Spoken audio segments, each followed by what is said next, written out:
Imagina un mundo sin baterías, sin teléfonos celulares, sin computadoras portátiles, sin relojes ni automóviles eléctricos. Incluso muchos experimentos científicos jamás habrían sido posibles.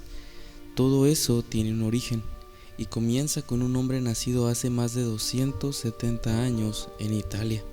Su nombre era Alejandro Volta, el hombre que enseñó a la humanidad a producir electricidad.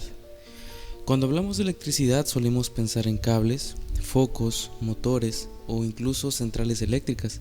Sin embargo, durante siglos la humanidad solamente conocía la electricidad como un fenómeno curioso de la naturaleza. Los rayos iluminaban el cielo, algunos peces podían producir descargas eléctricas y ciertos materiales, al ser frotados, atraían pequeños objetos. Pero nadie sabía cómo producir electricidad de manera continua.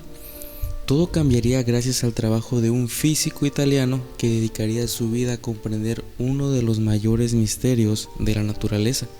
Su nombre fue Alejandro Volta.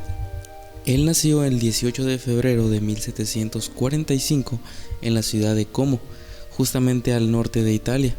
Durante su infancia ocurrió algo que preocupó profundamente a su familia. No comenzó a hablar sino hasta aproximadamente los 4 años de edad. Incluso muchos llegaron a pensar que tenía alguna discapacidad intelectual. Sin embargo, con el paso de los años demostraría exactamente lo contrario. Poseía una enorme curiosidad por comprender el funcionamiento de la naturaleza.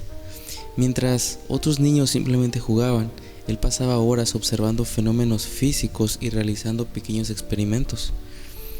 El mundo en el que él vivía era una época donde no existían los focos eléctricos, ni los motores, ni las centrales, e incluso la revolución industrial apenas comenzaban, así que la electricidad seguía siendo un fenómeno casi mágico. Los científicos podían producir pequeñas chispas utilizando máquinas electrostáticas, pero casi desaparecían de inmediato. Entonces la pregunta eminente era, ¿sería posible producir electricidad de forma continua? Justamente en esos años, otro científico italiano llamado Luigi Galvani observó que las patas de rana muertas se contraían cuando eran tocadas con metales. Galvani concluyó que existía una especie de electricidad animal dentro de sus músculos. Muchos científicos estuvieron de acuerdo con él, pero Volta no realmente. Pensaba que la electricidad no provenía del animal, sino del contacto entre dos metales diferentes. Esto era una idea muy arriesgada.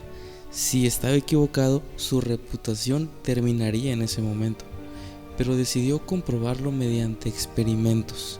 Después de innumerables pruebas, Volta comenzó a apilar discos de cobre y zinc separados por cartón humedecido con agua salada. Él había construido la primera batería funcional de la historia. A esta la llamó pila voltaica. He ahí el nombre. Por primera vez la humanidad podía producir una corriente eléctrica constante y controlada. No era un rayo, no era una chispa, era una electricidad disponible cuando el ser humano la necesitara. En ese momento cambió para siempre la historia de la ciencia. La noticia evidentemente llegó rápidamente a toda Europa. Incluso Napoleón Bonaparte quedó tan impresionado con su invento y lo invitó a París a presentarlo públicamente. Cada descubrimiento.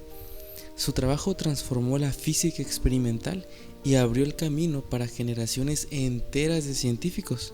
Sin aquella pila nunca habrían sido posibles muchos de los descubrimientos de Michael Faraday, George Ohm, James Clerk Maxwell y muchos otros. El día de hoy su apellido sigue presente en cada rincón del mundo.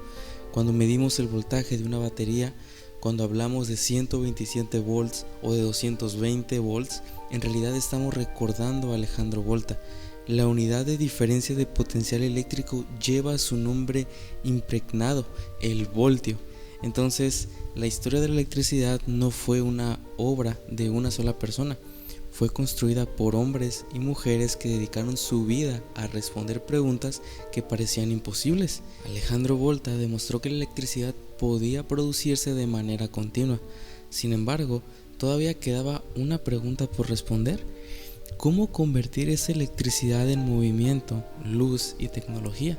La respuesta llegaría gracias a otro hombre extraordinario.